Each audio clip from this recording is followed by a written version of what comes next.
ದರ್ಶನ್ ಪತ್ನಿ ವಿಜಯಲಕ್ಷ್ಮಿ ಹಾಗೂ ಪವಿತ್ರ ಗೌಡ ನಡುವೆ ಟಗ್ ಆಫ್ ವಾರ್ ಇರೋದು ಎಲ್ಲರಿಗೂ ಗೊತ್ತಿರೋದೆ.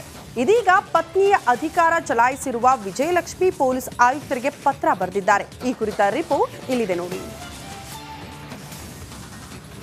ಕೊಲೆಯಾಗಿರ್ತಕ್ಕಂಥ ವ್ಯಕ್ತಿ ರೇಣುಕಸ್ವಾಮಿ ಅಂತ ಹೇಳಿ 33 ವರ್ಷ ವಯಸ್ಸಿನವನು, ಚಿತ್ರದುರ್ಗದವನಾಗಿದ್ದು ಈತ ಈ ಚಿತ್ರನಟನ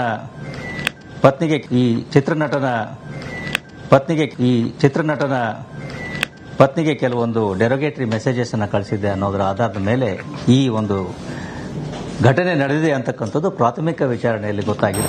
ಬೆಂಗಳೂರು ನಗರ ಪೊಲೀಸ್ ಆಯುಕ್ತ ಬಿ ದಯಾನಂದ್ ಅವರ ಈ ಒಂದು ಹೇಳಿಕೆ ಇದೀಗ ಮತ್ತೊಂದು ಚರ್ಚೆಗೆ ಕಾರಣವಾಗಿದೆ. ರೇಣುಕಾಸ್ವಾಮಿ ಕೊಲೆ ಕೇಸ್ನಲ್ಲಿ ದರ್ಶನ್ ಹಾಗೂ ಪವಿತ್ರ ಗೌಡರನ್ನ ಬಂಧಿಸಿದ ಬಳಿಕ ದಯಾನಂದ್ ಅವರು ನೀಡಿದ ಆ ಹೇಳಿಕೆಗೆ ವಿಜಯಲಕ್ಷ್ಮಿ ತೀವ್ರ ಆಕ್ಷೇಪ ವ್ಯಕ್ತಪಡಿಸಿದ್ದಾರೆ. ಕಮಿಷನರ್ ಹೇಳಿಕೆಗೆ ದರ್ಶನ್ ಪತ್ನಿ ಆಕ್ಷೇಪ. ದರ್ಶನ್ಗಿರುವುದು ಒಬ್ಬರೇ ಪತ್ನಿ, ಅದು ನಾನು. ರೇಣುಕಾಸ್ವಾಮಿ ಮರ್ಡರ್ ಕೇಸಲ್ಲಿ 17 ಮಂದಿಯನ್ನ ಅರೆಸ್ಟ್ ಮಾಡಿದ ಬಳಿಕ ಬಿ ದಯಾನಂದ್ ಹೇಳಿಕೆ ನೀಡಿದ್ರು. ದರ್ಶನ್ ಹಾಗೂ ಪತ್ನಿ ಪವಿತ್ರ ಗೌಡರನ್ನ ಬಂಧಿಸಲಾಗಿದೆ ಎಂದಿದ್ರು. ಈ ವಿಚಾರ ಭಾರಿ ಚರ್ಚೆಯಾಗಿತ್ತು. ಪವಿತ್ರ ಗೌಡ ಪತ್ನಿಯೋ ಇಲ್ವೋ ಅಂತ. ಆದ್ರೂ ಪೊಲೀಸ್ ಆಯುಕ್ತರು ಹೇಳ್ತಿದ್ದಾರಲ್ಲ ಅಂತ ಸುಮ್ಮನಾದ್ರು.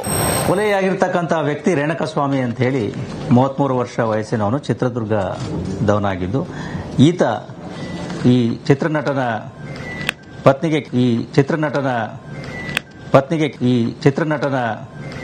ಪತ್ನಿಗೆ ಕೆಲವೊಂದು ಡೆರೋಗೇಟರಿ ಮೆಸೇಜಸ್ ಅನ್ನು ಕಳಿಸಿದ್ದೆ ಅನ್ನೋದರ ಆಧಾರದ ಮೇಲೆ ಈ ಒಂದು ಘಟನೆ ನಡೆದಿದೆ ಅಂತಕ್ಕಂಥದ್ದು ಪ್ರಾಥಮಿಕ ವಿಚಾರಣೆಯಲ್ಲಿ ಗೊತ್ತಾಗಿದೆ. ಇದೀಗ ಬಿ ದಯಾನಂದ್ ಅವರ ಹೇಳಿಕೆಗೆ ದರ್ಶನ್ ಪತ್ನಿ ವಿಜಯಲಕ್ಷ್ಮಿ ತೀವ್ರ ಆಕ್ಷೇಪ ವ್ಯಕ್ತಪಡಿಸಿದ್ದಾರೆ. ದರ್ಶನ್ಗೆ ಇರೋದು ಒಬ್ಬರೇ ಪತ್ನಿ, ಅದು ನಾನು. 19/5/2003 ನಾನು ದರ್ಶನ್ ಧರ್ಮಸ್ಥಳದಲ್ಲಿ ಮದುವೆ ಆಗಿದ್ದೇವೆ. ನಮಗೆ ಒಬ್ಬ ಮಗ ಇದ್ದಾನೆ. ಪವಿತ್ರ ಗೌಡ ಸಂಜಯ್ ಸಿಂಗ್ ಎಂಬುವರ ಪತ್ನಿ. ಸದ್ಯ ದರ್ಶನ್ ಪತ್ನಿ ಅಂತ ಬಂದಾಗ ನನ್ನ ಹೆಸರೇ ಬರೀರಿ ಎಂದು ಪತ್ರ ಬರೆದಿದ್ದಾರೆ. ಅಷ್ಟೇ ಅಲ್ಲ, ಗೃಹ ಸಚಿವರು ಕೂಡ ತಪ್ಪು ಹೇಳಿಕೆ ನೀಡಿದ್ದಾರೆ.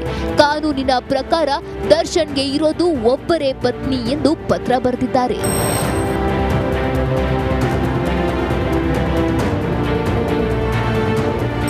ದರ್ಶನ್ ಹೆಂಡತಿ ಸ್ಥಾನಕ್ಕೆ ವಿಜಯಲಕ್ಷ್ಮಿ ಹಾಗೂ ಪವಿತ್ರ ಗೌಡ ನಡುವೆ ಈಗಾಗಲೇ ಫೈಟ್ ನಡೀತಿದೆ. ಈ ಮಧ್ಯೆ ಪೊಲೀಸ್ ಆಯುಕ್ತರು ನೀಡಿದ ಹೇಳಿಕೆಗೆ ಕೆರಳಿರೋ ವಿಜಯಲಕ್ಷ್ಮಿ ಹೆಂಡತಿ ಅನ್ನೋ ಅಧಿಕಾರ ಚಲಾಯಿಸಿದ್ದಾರೆ. ತನ್ನ ಸ್ಥಾನ ಯಾರಿಗೂ ಬಿಟ್ಟುಕೊಟ್ಟಿಲ್ಲ ಅಂತ ಖಡಕ್ ಆಗಿ ಪತ್ರ ಬರೆದಿದ್ದಾರೆ. ಇದರಲ್ಲಿ ವಿಜಯಲಕ್ಷ್ಮಿ ಹಾಗೂ ಪವಿತ್ರ ಗೌಡ ನಡುವಿನ ಹಗ್ಗ ಜಗ್ಗಾಟ ಮುಂದುವರೆದಿದೆ.